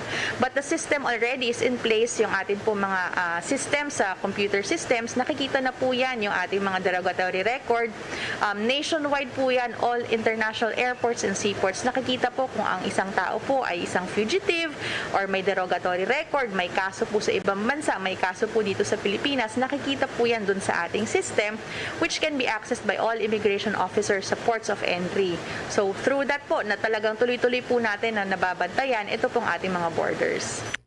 May payo rin ito sa lahat ng ating mga babayang bibiyahe ngayong palapit na ang mahal na araw. Siguro ngayong pagluluwag po ng ating travel restrictions, it's an opportunity po for our kababayan to be with their loved ones, yung mga foreign national po natin, nakamag-anak, kapamilya, loved ones po na makakapunta na po dito sa Pilipinas. So let's make sure lang po that we have all the documentation ready. Makikita niyo po yung lahat ng mga requirements for arriving foreign nationals sa aming website. It's www.immigration.gov.ph. Kung may questions din po kayo, you can always visit po our Facebook pages. It's facebook.com/Official Bureau of Immigration and facebook.com/immigration.helpline.bh. 24/7 po may sasagot po sa inyo dyan. If you have any questions po regarding immigration rules on arriving passengers as well as other immigration procedures and transactions. Yun lamang po. Para sa Bombo Network News, Bombo Gerald B. Ulet. Para sa Pambansang Radyo ng Pilipinas, Basta Radio, Bombo! At bilang paghahanda naman sa nalalapit na butuan sa Mayo, ang Department of Information and Communications Technology ay magbibigay ng cloud hosting sa mga online services ng Commission on Elections sa COMELEC. Gaya yan ng registration status verifier, present finder at national and local election results website. Sinabi ni Acting DICT Secretary Emmanuel Ray Caintic na ibibigay ng kailang ahensya ang anumang paraan na kailangan para matiyak ang ligtas na proseso ng halalan.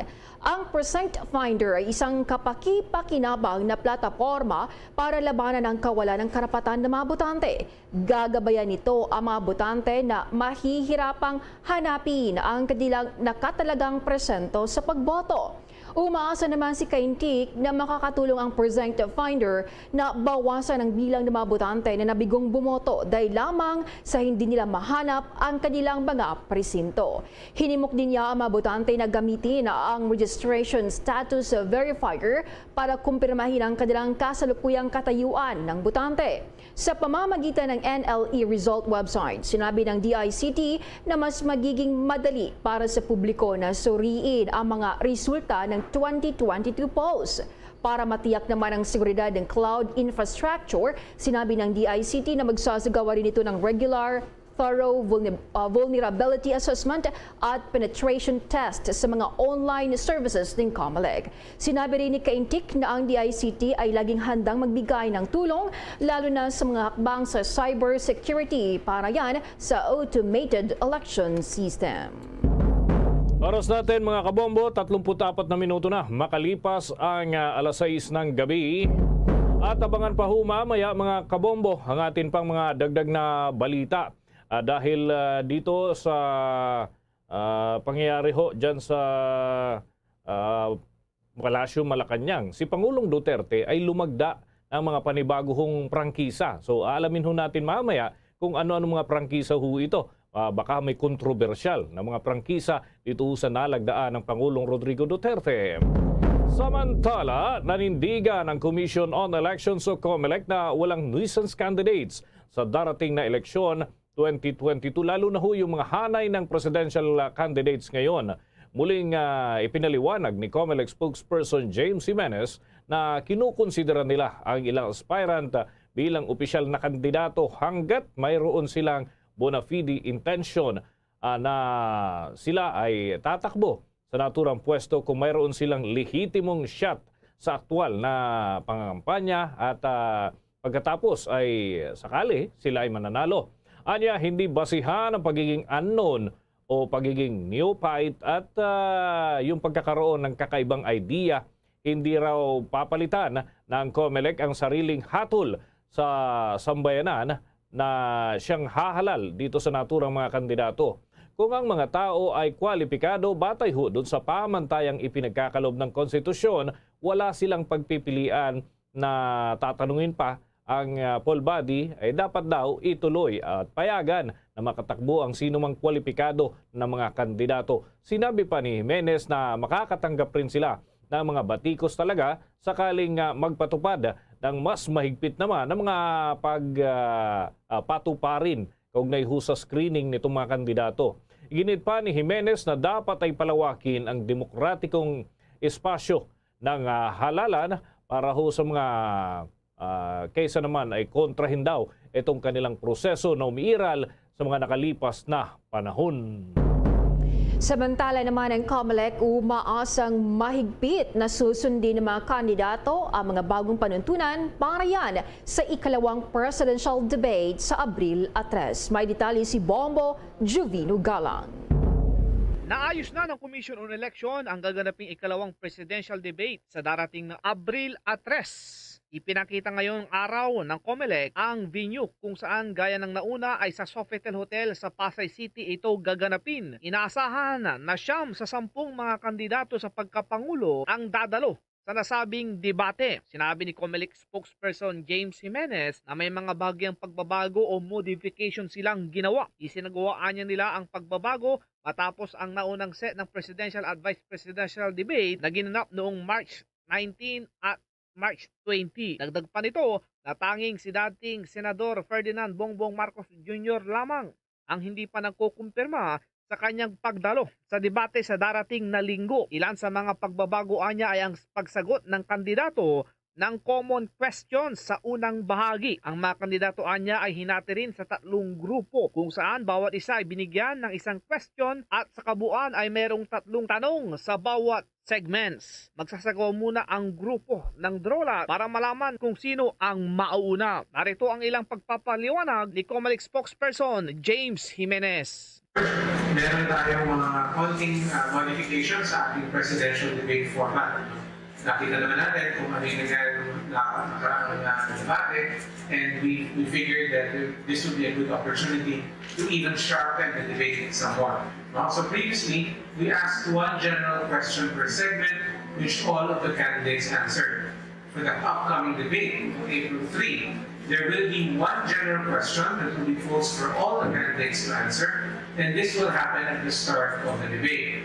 But for each succeeding segment, candidates will be divided in groups of 3, where each group will be given 1 question essentially to debate on. Nag-uulat para sa Pambansang Radyo ng Pilipinas, Bombo Juvino Galang, Basta Radyo, Bombo! At kaugnay hunyan mga kabombo, mga ka-Star Nation, abangan sapagkat ang Bombo Radio Philippines ay muli hong maghahatid po sa inyo ng mga pinakahuling kaganapan yan sa mangyayaring paghaharap-harap muli ng mga kandidato sa pagkapangulo. Titignan ho natin kung sinong kikinang, sinong magkakaroon ho ng moment dito sa nalalapit na debate at sino naman ang magiging choice ng karamihan sa pamamagitan ng kanilang pagpili. At yan ho mga kabombo ay mangyayari sa 3 ng buwan ng Abril, araw ho yan ng linggo. Mga kabombo, tutukan ang atin pong mga updates hinggil ho dyan. Samantala, paiigtingin pa ng Armed Forces of the Philippines, partikular na ng Western Mindanao Command o WestMINCOM, ang kanilang maritime operations para ho ito sa seguridad at proteksyon ng mga likas na yaman at mga mamamayan na rin, lalo na sa malalayong lugar. Ito naman ang naging pagtitiyak ni AFP WestMINCOM Commander Lieutenant General Alfredo Rosario Jr. sa kanyang pagbisita doon sa Tawi-Tawi. Nagkaroon din ito ng courtesy call sa local chief executives ng munisipalidad ng Mapun at Simunul. Binisita rin ni Rosario ang 2nd Marine Brigade sa Bungaw, 312th Marine Company at Taganak at gayon din yung Tactical Operations Group doon naman sa Mapun upang mapatas pa ang moral ng mga sundalo at alamin na rin ang security situation sa kanilang mga nasasakupan. Samantala, nakibahagi naman ang general sa pagpapakawala ng daan-daang pagong sa Baguan Island at binisita rin ang Sheikh Karimol Makdum Mosque. Ito naman ho ay matatagpuan doon pa rin sa bahagi ng Simunul. At mga kabombo, mamaya abangan pa sa ating mga pagpapatuloy ng mga balita. May mga update ho tayo dyan pa sa ating mga himpilan sa iba't ibang dako kaugnay dun sa mga tinututukan nilang kaganapan. Bombo Jane sa iba pang mga update. Sa dagdag pang mga balita, ang Quezon City Government hiling sa mga kandidato na iwasan ang paggamit ng plastic campaign posters. May pag-uulat si Bombo Annalise Soberano. Umapela ang pamahalang lokal ng Quezon City sa mga kandidato na kung maaari iwasan ang paggamit ng plastic campaign materials. Ito ay bilang compliance sa City Ordinance 2202-2013. Ang nasabing ordinansa ay epektibo simula pa noong taong 2013 na mahigpit ng ipinagbabawal sa syudad ang paggamit at ang installation ng advertisement or propaganda materials na gawa sa plastic. Dalawa kasi ang karaniwang ginagamit na materials para sa campaign posters. Ito ay ang polyethylene plastic at ang PVC. Ang polyethylene types ay karaniwang nilalagay sa mga sapa at estero. Ayon kay DSQC Chief Richard Santile, dahil sa volume na kanilang nakukumpiska sa panahon ng halalan, ay talagang pinalakas pa nila ang kanilang kampanya. Sinabi pa ni Santile, karamihan sa kanilang nakokolekta sa ngayon ay sa kanilang isinasagawang clean-up activities ay mga plastic advertising at campaign posters, gayong mahigpit itong ipinagbabawal. Noong nakaraang buwan ng Marso, sinimula na rin ng city government ang pagbaklas sa mga illegal advertisement na hindi nakalagay sa mga common poster areas na designated ng Commission on Election. Inihayag ni Department of Public Order and Safety Chief Elmo San Diego na sa 24 truckloads o 21 tonelada ng ads, kabilang yung mga gawa sa plastic, ang kanilang nakumpiska ngayong buwan lamang. Sinabi ni San Diego na dahil marami pa ring mga plastic posters ang kanilang nakukumpiska, kanilang pinalakas ang kanilang clean-up drive. Ang penalties naman para doon sa mga individual at mga negosyo na lalabag sa ordinansa. Sa unang offense, makakatanggap ng notice of violation ang isang individual. Ang second offense ay nasa 3,000 at community service para sa 3 araw. Ang third offense naman ay 5,000 pesos ang fine at 3-day community service. Para sa mga corporation na lumabag sa ordinansa, makakatanggap ng notice of offense para sa first offense, 3,000 pesos naman para sa second offense at 5,000 naman at revocation ng mayor's permit to operate para sa third offense. Ang mga kandidato ay bibigyan din ng 5 araw para i-claim ang kanilang mga nakumpiskang PVC tarpaulin.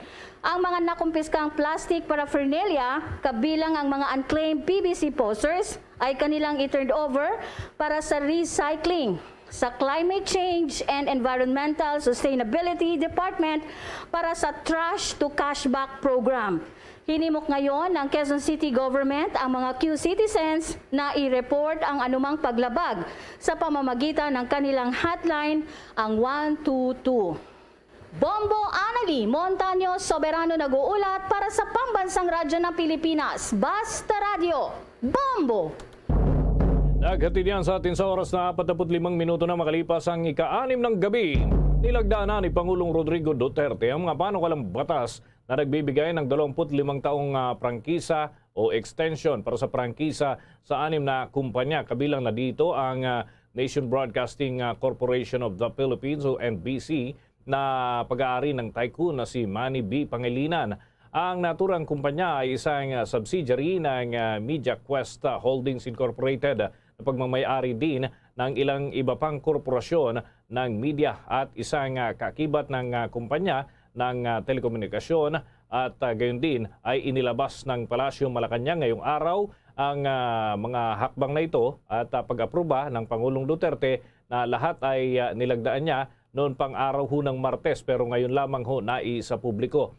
Ito yung mga sumusunod, Republic Act number 11664 na nagre-renew ng 25 taon para sa prangkisa na ipinagkaloob ho sa Franciscan Broadcasting Corporation. Yung Republic Act number 11665 na nagre-renew naman sa 25 years na prangkisa na ipinagkaloob sa Iriga Telecom. At yung Republic Act number 11666 na nagre-renew naman para sa isa pang panibagong panahon. 25 taon pa rin ho ito. Pinagkakaloob para dun sa Soundstream Broadcasting Corporation at Republic Act number 11667 na nagre-renew naman para sa isa pang set ng 25 taon sa prangkisa huyan ng isa pang korporasyon na nakabase dito sa ating bansa. At ang naturang mga hakbang ay binigyan ni Pangulong Duterte ng prangkisa ang mga ito alinsunod doon sa pagtalima nila sa mga panuntunan na itinatakda ng ating umiiral na batas at yung pagtulong sa edukasyon at gayon din sa pamayanan ang siyang pangunahing buod ng pag-aproba ng naturang mga prangkisa.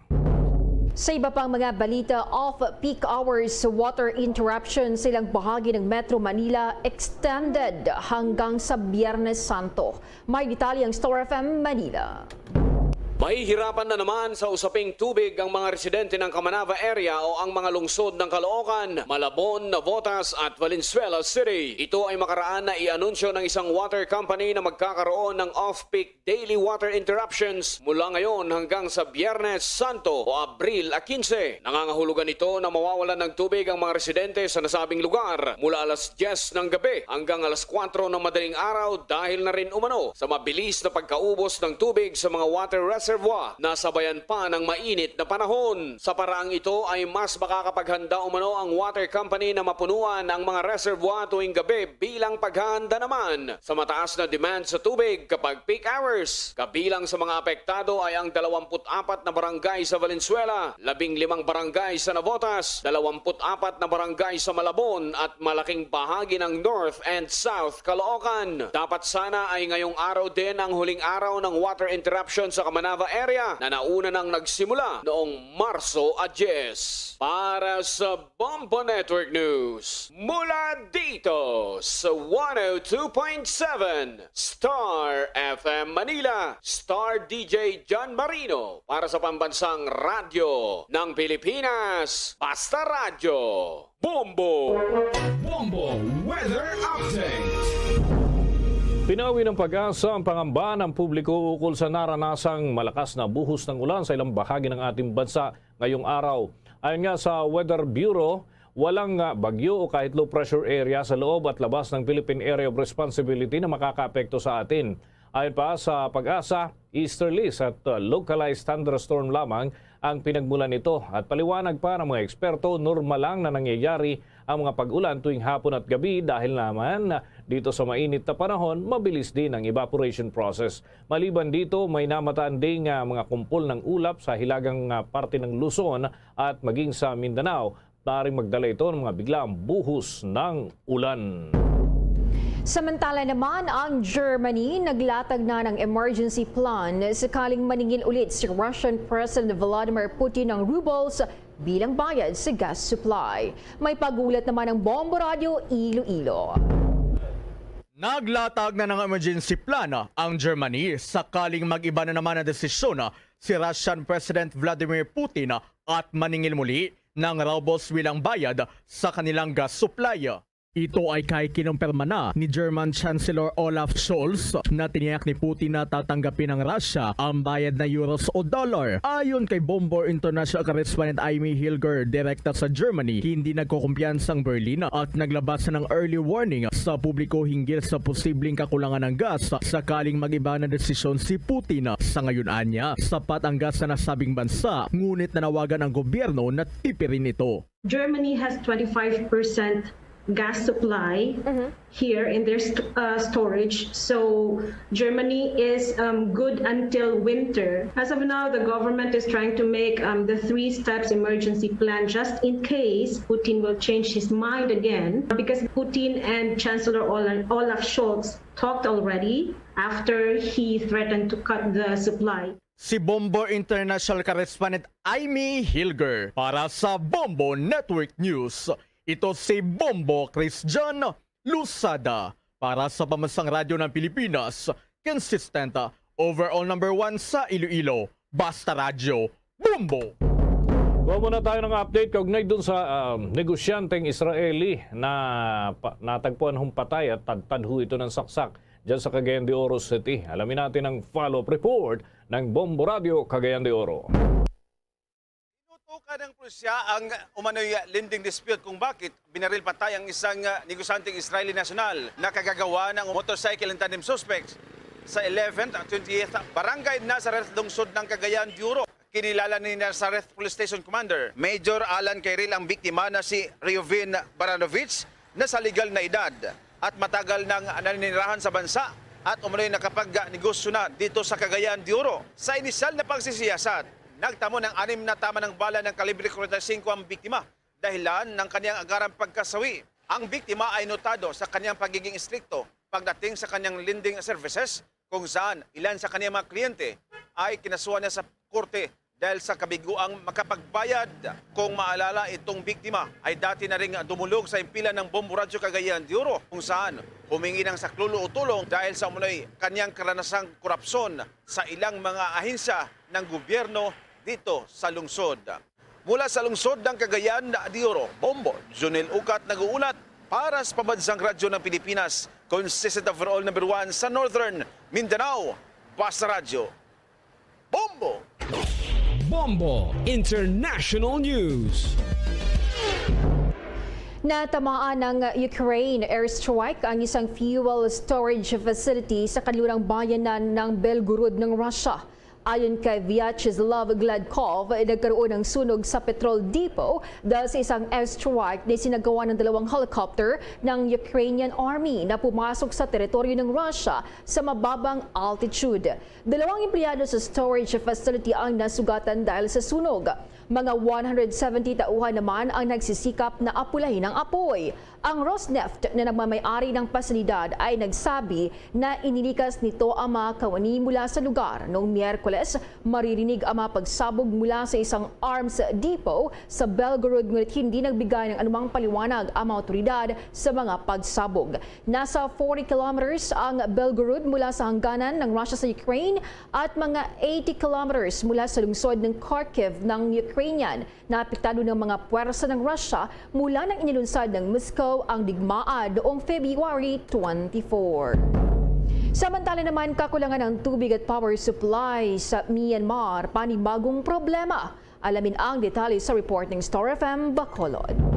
Dumagdag suliranin ngayon ang kakulangan ng supply ng kuryente at tubig sa Myanmar sa gitna ng economic crisis na kinakaharap ng nasabing bansa sa kasagsagan naman ng mahigit 1 taon ng pamumuno ng militar. Sa ulat ni Star FM Bacolod International Correspondent to Myanmar Queenie Smith, sinabi niyang napakahirap ng sitwasyon ngayon kung saan mahabang oras na wala silang kuryente 2 beses sa isang araw. Ngayon, nararanasan namin yung kung hindi 6 hours, 7 hours na walang kuryente. Rotation yan. Depende sa township. Tapos twice a day yon. Talagang mahirap para na sa lahat, no, including mga foreigners. Dahil din sa palagi ang brownout, ay hindi rin sapat ang supply ng tubig kaya pumipila ang karamihan sa mga nilarasyong tubig sa iba't ibang bahagi ng Myanmar. Nag-warning naman ang mga aktivista sa military junta dahil kung matagal pang hindi maibalik ang power distribution ay maaari itong maging sanhi sa pagkawala ng trabaho ng maraming manggagawa. At yan ang balita mula dito sa 95.9 Star FM Bacolod para sa Bombo Network News. Star DJ Asher Nag-uulat para sa Pambansang Radyo ng Pilipinas. Basta Radio, Bombo! Bombo Sports News.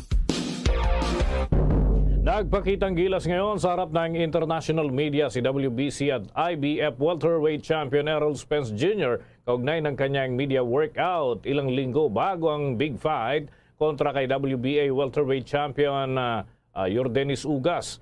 Gagawin sa itong malaking unification fight sa darating na 17 ng Abril sa AT&T Stadium doon sa Arlington, Texas. Naisipakita ni Spence na wala nang epekto sa kanyang katawan ang pag-iisip na nangyaring car accident na kinasangkutan noong taong 2019.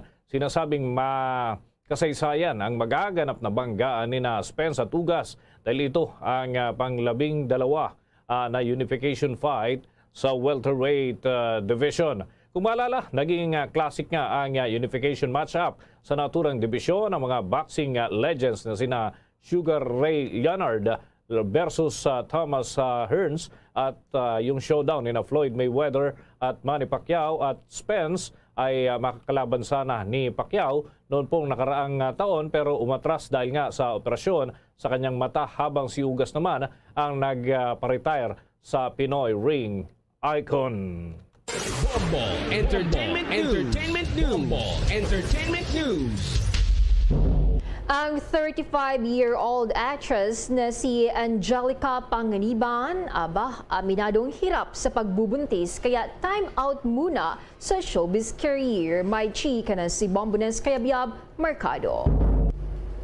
Bombo Jane, 2 linggo nga matapos i-anunsyo ni Angelica Panganiban na sa wakas siya ay buntis na. Prioridad na raw nito sa ngayon na tutukan ang kanyang pagdadalang tao. Ayon sa 35-year-old actress, papahalagahan nito ang buong pregnancy journey lalo't nakakaranas ng tinatawag na morning sickness o yung pagsusuka at madalas ay moody na riyan. Feeling extra blessed anya siya na todo ang suporta ng kanyang talent management kung saan walang pilitan at puwersahan na tapusin pa nito ang dapat sanay kakatampukan pa niya na bagong show. Samantala, ang kaibigan naman ni Angelica na si Angel Locsin ay wala pa sa plano ang pagbuo ng mga chikiting nila ng asawang film producer na si Neil Arce. Ayon sa 36-year-old actress, under medication pa ang kanyang problema sa thyroid kaya hindi pressured na magka-baby. Para naman sa nararanasang body shaming, hinggil pa rin sa kanyang labis na timbang, nilinaw nito na sinusubukan naman niya na mag-diet pero hindi raw big deal kung matatagalan pa umepekto. Yan ang Chika Update. Ito si Bombones Kayabyab Mercado nag-uulat para sa Pambansang Radyo ng Pilipinas. Basta Radio, Bombo! Bombo Foreign Exchange Update. Sa atin pong mga kababayan nag-aabang sa palitan ng piso kontra sa foreign currencies na itala ang 51 pesos 90 centavos katumbas ng isang US dollar. Ang Singaporean dollar naman ay may katumbas na 38 pesos and 31 centavos. Hong Kong dollar 6 pesos 62 centavos at ang euro 57 pesos 45 centavos. Saudi Arabian rial 13 pesos 83 centavos. Batay huyan sa data ng Bangko Sentral ng Pilipinas. The Bombo Foreign Exchange Rate Update is brought to you by Queen City Development Bank. Bago tayo magtapos, ang Bombo Radio Philippines po ay naganyaya sa lahat para sa sama-samang panalangin. Narito ang Oratio Imperata. Merciful and compassionate Father, we confess our sins and we humbly come to you to find forgiveness and life. We come to you in our need to seek your protection against the COVID-19 virus that has disturbed and claimed many lives. We ask you now to look upon us with love and by your healing hand, dispel the fear of sickness and death, restore our hope, and strengthen our faith. We pray that you guide the people tasked to find cures for this disease and to stem its transmission. Bless the efforts to use the medicines developed to end the pandemic in our country. We pray for our health workers that they may minister to the sick with competence and compassion. Grant them health in mind and body, strength in their commitment, protection from the disease. We pray for those afflicted. May they be restored to health. Protect those who care for them. Grant eternal rest to those who have died. Give us the grace in these trying times to work for the good of all and to help those in need. May our concern and compassion for each other see us through this crisis and lead us to conversion and holiness. Grant all these through our Lord Jesus Christ, your Son, who lives and reigns with you in the unity of the Holy Spirit, God, forever and ever. Amen. We fly to your protection. O Holy Mother of God, do not despise our petition in our necessities, but deliver us always from all dangers. O glorious and blessed Virgin. Amen. Our Lady, health of the sick, pray for us. Saint Joseph, pray for us. Saint Raphael the Archangel, pray for us. San Roque, pray for us. San Lorenzo Ruiz, pray for us. San Pedro Calungsod, pray for us. At yan ang Bombo Network News. Kami ang inyong mga naging tagapagbalita. Ako si Bombo Jane Buna. Ako naman si Bombo Dennis Hamito para sa Pambansang Radyo ng Pilipinas, Basta Radio. Bombo! At sumainyo ang kalipunan ng maiinit at pangunahing mga balita sa Bombo Network News. Hatid sa inyo ng Pambansang Radyo ng Pilipinas, Bombo Radio Philippines. Paradyo Bombo!